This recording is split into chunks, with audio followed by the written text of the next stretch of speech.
আমার উত্থাপনীয় বিষয় হচ্ছে দক্ষ মানব সম্পদ তৈরি ও রপ্তানিতে সরকারের পরিকল্পনা গ্রহণ প্রসঙ্গে।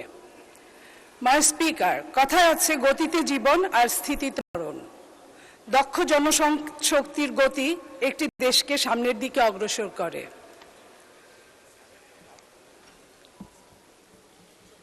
মাননীয় স্পিকার, বাংলাদেশের অর্থনৈতিক অগ্রযাত্রার বড় ভূমিকা রাখছে আমাদের এই প্রবাসী আয়।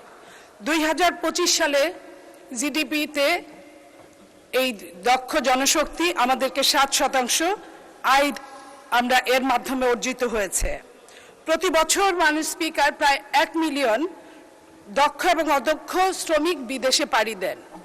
এদের মধ্যে বেশিরভাগই অদক্ষ এবং অশিক্ষিত।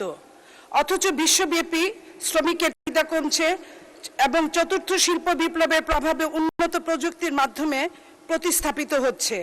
এই অবস্থায় বাংলাদেশের দক্ষ শ্রমিকের যোগান যদি না বাড়াতে পারে, বাংলাদেশের শ্রম বাজার হারানোর উচ্চ ঝুঁকি রয়েছে। মাননীয় স্পিকার, 80-র দশকে শহীদ প্রেসিডেন্ট জিয়াউর রহমানের হাত ধরে এই যাত্রা শুরু হয়েছিল। মিডল ইস্টের সরকার প্রধান যখন ওনাকে বলেছিলেন যে আপনি কি চান আপনার দেশের, উনি বলেছিলেন আমি আপনার কাছে কিছুই চাই না, আমি শুধু আমার এই বৃহৎ জনশক্তির একটা অংশ আপনার এখান থেকে আমি কর্মে নিয়োগ করতে চাই।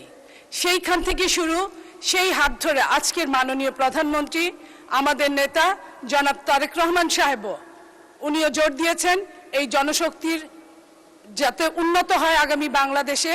সেটার জন্য এই জনশক্তি মন্ত্রী আপনার মাধ্যমে বলতে চাচ্ছি যে সমস্ত বাংলাদেশের জেলা এবং থানায় কিভাবে এই প্রশিক্ষণগুলো দেয়া যায় এবং কত তাড়াতাড়ি, কারণ প্রতি মাসে প্রতিদিন